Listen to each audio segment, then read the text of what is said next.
Bonjour à tous et bienvenue chez Poké Crafting. Aujourd'hui, nous allons faire la deuxième ouverture de cette display SV8 Super Electric Breaker. C'est la demi-extension qui va composer la future extension EV08 étincelle déferlante qu'on va bientôt avoir en France. Du coup, pour vous faire la distinction avec la première ouverture, je vous ai mis un petit sticker. Je pense que c'est une petite astuce que je vais adopter pour les futures vidéos quand je fais plusieurs fois l'ouverture du même produit. Comme ça, ça vous permet d'avoir un petit point de repère sûr pour distinguer les différentes vidéos. Voilà, donc ceci est la deuxième vidéo d'ouverture de cette display. Et sur ce, on va l'ouvrir.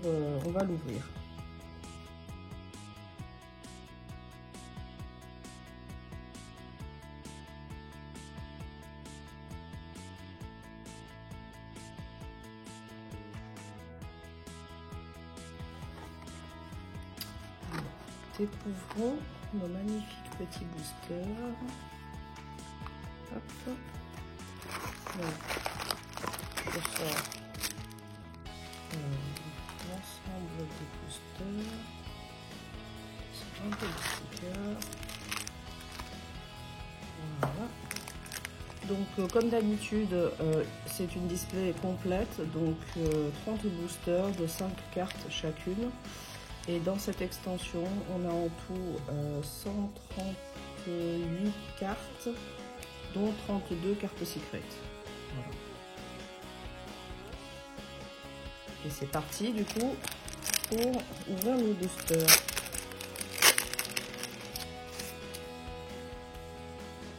Alors,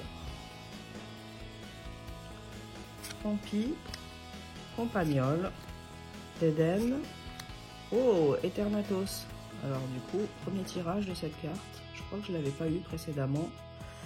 En holographique et Courroucinge.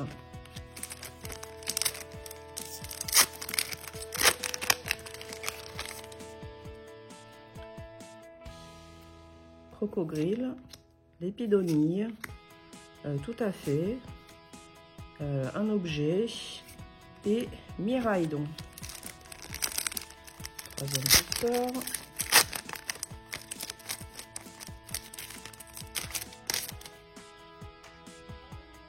Germécla,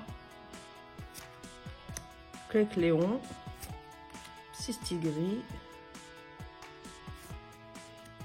Flamigator en holographique et Mistigris.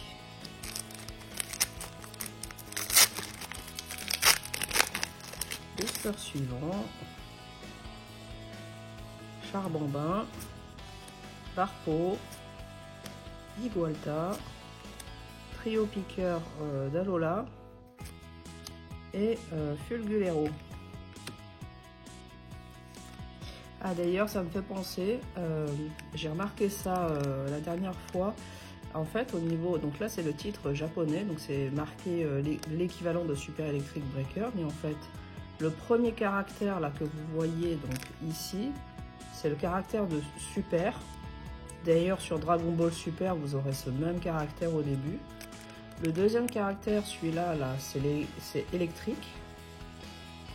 Et puis là c'est simplement écrit Bleka, donc la prononciation japonaise de Breaker, Bleka. Voilà. Allez, on continue l'ouverture.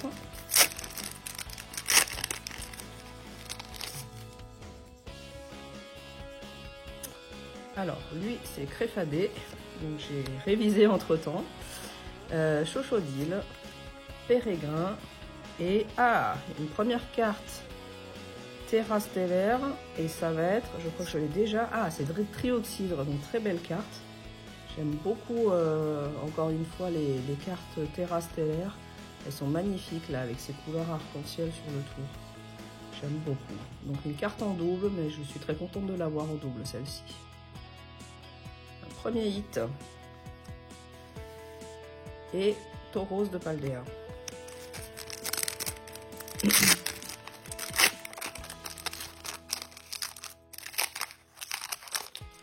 Ensuite, donc lui c'est Créelf, Férocinge, Parcoul, Chongqian et Taureau de Paldea forme feu.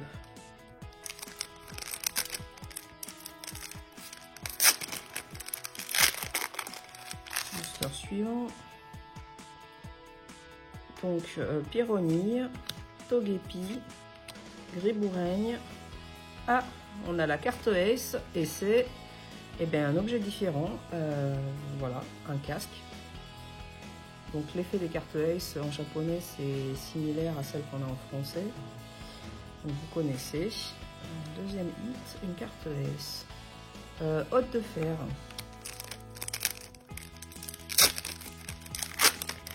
Booster suivant. Donc Limonde, Archéomire, Pyrax, Tocorico et Victini.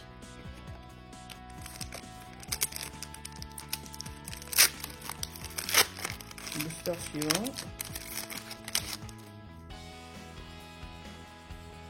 Donc Magnéti, Togetic, Gouroutan, carte dresseur et Malvalam.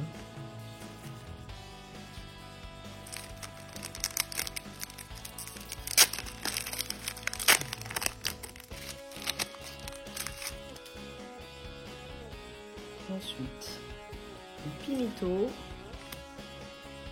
Créfollet, Zébibron, un objet, enfin une baie plutôt, et Magnézone. Booster suivant.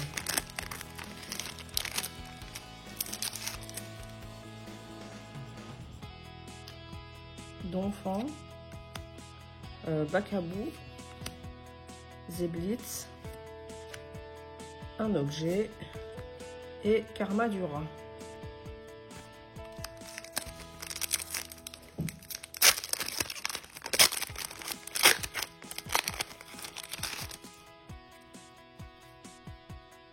Grille-patte, tout à fait. Barpeau. Oh! Ah bah, encore Monaflémite. Alors, j'ai l'impression d'avoir deux fois la même display parce que sur la dernière ouverture, j'ai aussi commencé comme ça. Donc on va voir.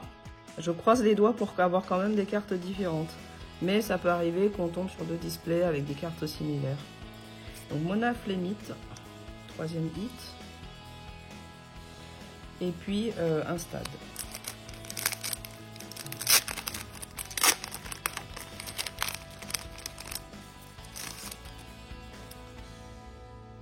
Alors, Chochodile, Créelf, Fogler.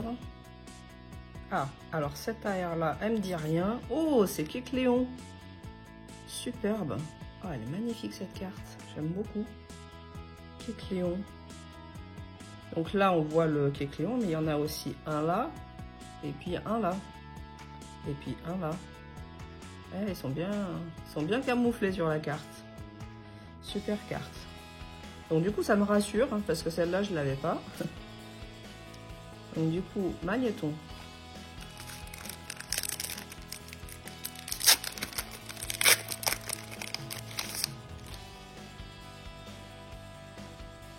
Mangriffe, Dédenne, Obali, Coraillon et un objet, une plume.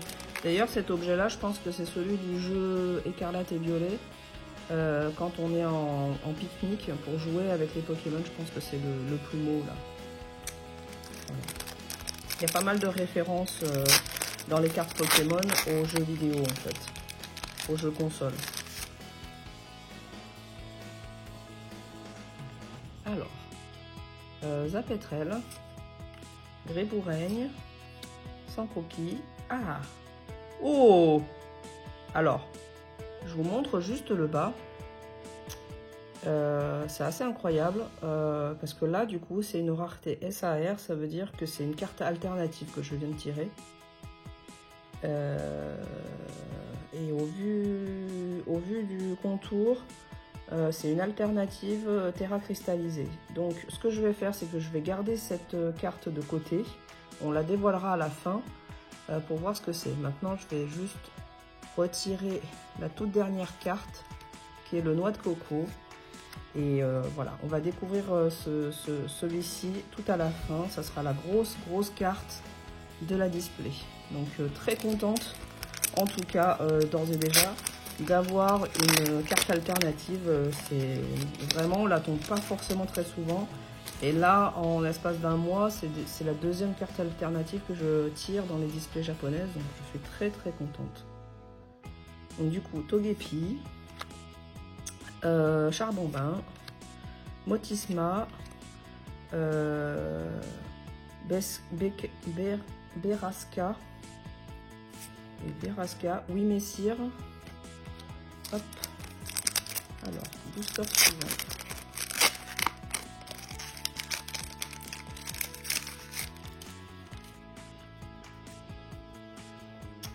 Alors, Frison, Soloshi, Togetic, Famignol et Prismillon.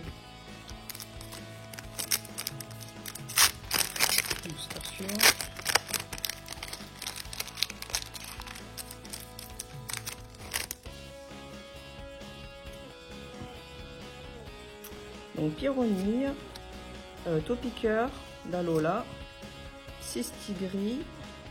Ah, une nouvelle carte du coup Terra Stellaire, la 33 en type électrique.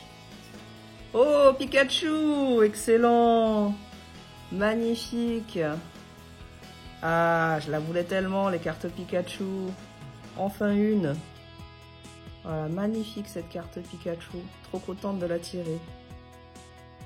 Voilà, magnifique. Voilà, Pikachu Terra Stellaire. Voilà. Hop, et flotte mèche pour finir. Booster suivant.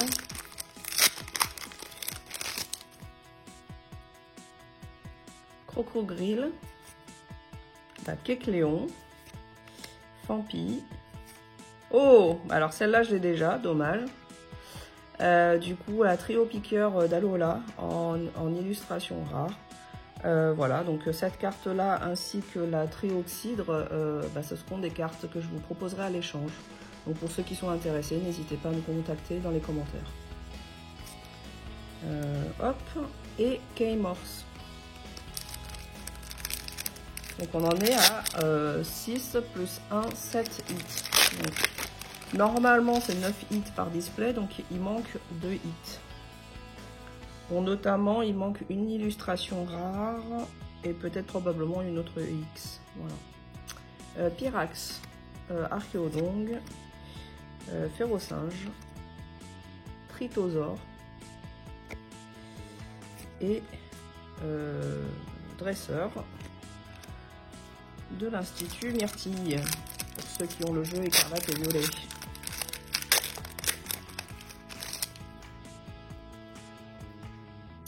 Alors, l'immonde, Grille-Patte, Neneuf. Oh, bah voilà, une X qui nous manquait. Purée, lui, je sais plus son nom. Voilà. Et Miraidon.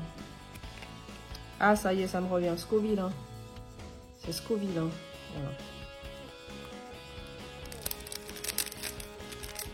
Booster suivant.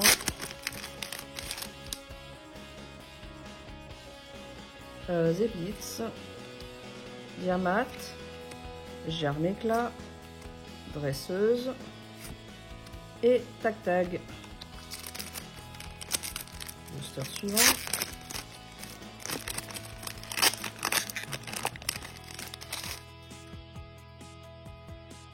Alors, Scolosandre, Vigoroth, Lépidonille,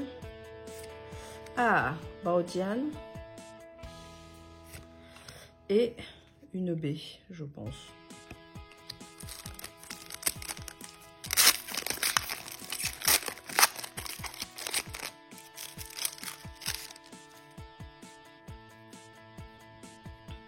Alors, Donphan, Créfollet, Pimito, Tauros de Paldea forme O et Chaminus. On continue.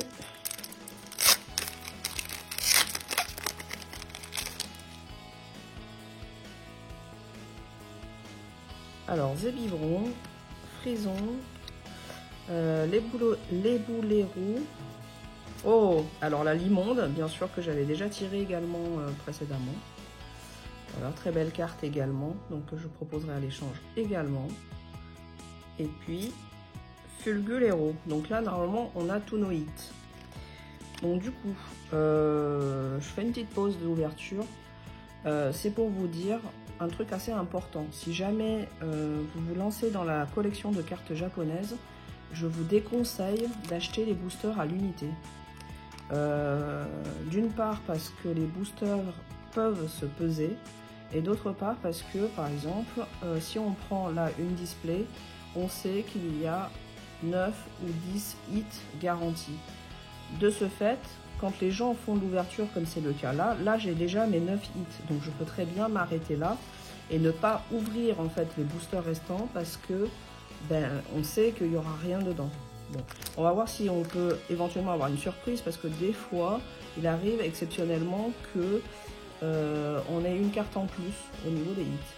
Mais en tout cas, je vous conseille pas d'acheter les boosters à l'unité, sauf si vous avez vu le box break, c'est-à-dire vous avez vu le moment où la personne a décellé, enfin a ouvert une display scellée, et à ce moment-là, vous piochez dedans un petit peu au hasard. Bon, dans ce cas-là, vous ne prenez pas trop de risques. Mais si vous achetez des boosters à l'unité comme ça, vous vous exposez à des boosters qui ne contiennent rien du tout parce que dans les cartes japonaises, c'est beaucoup plus facile. Enfin, c'est facile, c'est pas que c'est plus facile, mais c'est facile de trier les boosters. Et c'est facile de savoir si un booster contient quelque chose ou pas.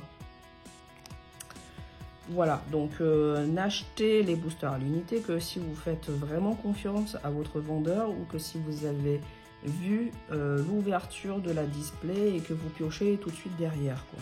Voilà. Donc ne prenez pas de risques. Je vous conseille plutôt de prendre des displays complètes scellées et de ne pas prendre les boosters à l'unité. Ce que je vous dis là vaut surtout pour les boosters japonais. Pour les boosters français, c'est un peu une autre histoire parce que les boosters sont pas pesables. Mais en tout cas, si vous avez le moindre doute, préférez ne pas acheter les boosters parce que bon, ça coûte quand même assez cher et ça serait dommage que vous fassiez à avoir parce que vous êtes en face d'un vendeur qui n'est pas complètement honnête. Voilà. Du coup, on va finir cette ouverture. Alors moi, en ce qui me concerne, même si je sais que j'ai tous mes hits, je finis toujours mes ouvertures. Enfin, disons, ça me sert à rien de garder des boosters fermés. Dans tous les cas, je les ouvre quoi. Voilà. Soit je garde carrément des displays scellés ou des coffrets scellés, mais je ne garde pas de booster unitaire comme ça, non ouvert. Enfin, ça me sert vraiment pas, quoi. Voilà, donc on va finir l'ouverture.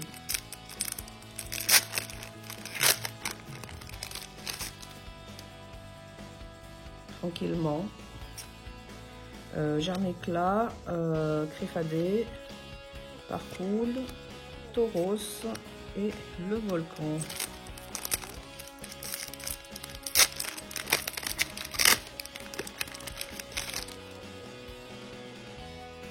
Hop, Pérégrin,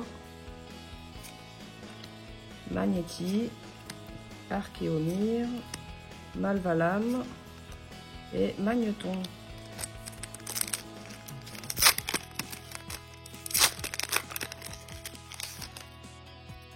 Alors, Galvaron, Togepi, Solochi, Hôte de Fer et Cours au singe.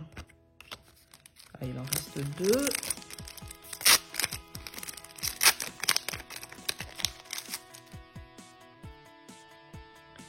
Donc, Obali, Igualta, Colosinge, Chontian, et Victini.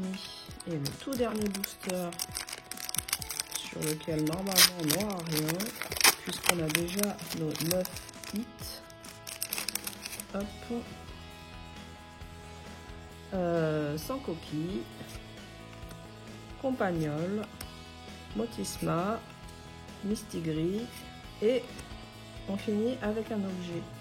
Voilà, et du coup, le plus attendu de l'ouverture, on va venir dévoiler maintenant cette carte que je m'étais gardée de côté.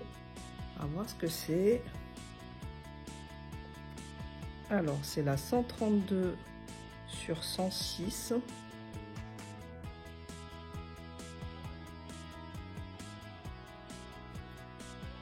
Sensible au combat. Alors, j'espère que c'est la Pikachu et ça y ressemble beaucoup. Oh, purée! Ah, c'est l'alternative de la Pikachu. Oh, je suis trop contente. Oh, ça y est, j'ai tiré l'alternative de la Pikachu. Ah bah, c'était la grosse carte que je voulais absolument de cette extension. Oh là là, trop bien. Ah, elle est magnifique, cette carte. Alors, j'essaie de bien vous la montrer. Vous voyez, il y a une espèce de texture de rayon de soleil qui part du coin en haut à droite. Oh là là, elle est magnifique cette carte. Je suis trop contente de l'avoir tirée. Incroyable. Incroyable. Bon, bah, petite dédicace à un ami à moi qui se reconnaîtra parce qu'il collectionne les Pikachu. Voilà, j'ai réussi à tirer l'alternative en japonais. Je lui souhaite la même chance sur l'extension française. Incroyable. Ah bah, excellent. Ah, franchement, je pouvais pas rêver mieux hein, au niveau de l'extension. Superbe. Bon, je vais quand même vous donner quelques infos supplémentaires. Alors, pour ceux qui se posent la question, ça fait plus d'un an. Ça fait plus d'un an que je fais ma collection à la fois en japonais et en français. En japonais, je prends principalement toutes mes cartes sur un même site, donc c'est cartepokemon.com. Je vous mettrai le lien dans la description. C'est un site qui est très sérieux, moi j'ai jamais eu de soucis avec. Vous voyez que des displays qu'ils m'envoient, on arrive à tirer vraiment des dingueries. C'est aussi chez eux que j'ai eu la fameuse la fameuse demi-display dans laquelle j'ai réussi à avoir un God Pack. Donc quelque part, je pense que chez eux vraiment ils font pas du tout de tri ni des displays, voilà. Enfin surtout ils font pas de tri des displays en tout cas. Pour autant, je prends pas le risque d'acheter des boosters unitaires. Donc encore une fois, préférez toujours l'achat de displays scellés. Alors au niveau des frais, parce que du coup sur le site vous verrez que d'une part vous avez le prix de l'article et ensuite vous avez les frais de port, et comme c'est un produit importé, enfin qui vient de l'extérieur de l'Union européenne, quand il entre dans l'Union européenne, enfin quand il arrive en France, vous avez en plus éventuellement des frais de douane. Et c'est là-dessus que je voulais donner un petit peu plus d'infos. En fait, j'ai testé plusieurs modes de livraison. Enfin, vous verrez, principalement pour la France, on a surtout deux modes de livraison. Le airmail, donc grosso modo la voie postale par avion, quoi. Et puis, il propose aussi une livraison par Mondial Relais. Alors, le airmail, quand ça arrive en France, ça passe par la poste. Et en fait, quand ça passe par la poste, vous avez systématiquement les frais de douane. Voilà, ça, donc je me suis renseignée auprès de la poste. Ils m'ont expliqué que avant, donc quand la poste n'était pas privatisée, la plupart du temps, la poste prenait en charge finalement les frais de douane et du coup, elle ne vous les réclamait pas. Depuis que la poste a été entre guillemets entièrement privatisée, maintenant les frais de douane, ils vous les demandent systématiquement. Voilà, donc à chaque fois que vous allez récupérer votre colis, il va vous demander de payer les droits de douane. Alors petit disclaimer avant de vous présenter un comparatif des prix. Je ne suis pas du tout ni en partenariat ni en sponsor avec le site en question. En fait, je voulais simplement vous présenter ma petite analyse. C'est basé sur des estimations, donc pas forcément des prix réels. Je veux dire par là que les valeurs sont un petit peu arrondies et que, bien évidemment, avec le temps, je pense que les prix là-dessus vont également évoluer. Donc, il va y avoir un écart entre ce que vous allez réellement payer en passant des commandes sur ce site et ce que moi je vous annonce. Par contre, les ordres de grandeur sont bons. C'est-à-dire que vous allez voir, quand je vais vous dire que par exemple c'est plus cher par quel moyen, pour le moment, tant qu'ils ne changent pas leur système de tarification, ça reste entièrement juste à ce niveau-là. Du coup, voici le petit calcul de frais. Sur la partie de gauche, vous avez le calcul pour 100 € de produit et sur la partie droite pour 200 € de produit. Donc sur 100 € de produit, si vous passez par Airmail, vous avez 16 € de frais de port, auquel il faut ajouter 30 € de frais de douane. Les 30 €, je l'ai calculé en prenant 25% de 100 € de produit plus 16 € de frais de port. Donc 25% de 120 € grosso modo. Voilà. Donc ce qui vous fait au total par Airmail 46 € de frais, donc frais de port et frais de douane inclus. Du coup ça on le compare avec effectivement les 32 € du Mondial Relais qui du coup inclut les frais de port et frais de douane. Conclusion, Mondial Relais est plus avantageux que le Airmail. De l'autre côté, pour 200 € de produits, donc même calcul, on a 22 € de frais de port par Airmail, à quoi il faut ajouter 55 € de frais de douane, donc ça correspond à 25% de 220 €, voilà. Ce qui fait un total de 77 € de frais par Airmail sur une commande de 200 €, enfin sur une commande de 200 € de produits. Comparé à ça, via le Mondial Relais, les frais totaux s'élèvent à 60 €. Donc conclusion, globalement, sur des commandes de cet ordre de grandeur, le Mondial Relais est plus avantageux. Alors bien sûr, ce calcul, je l'ai fait en tant que particulier. Je ne sais pas du tout quand les professionnels font de l'import, comment ça se passe.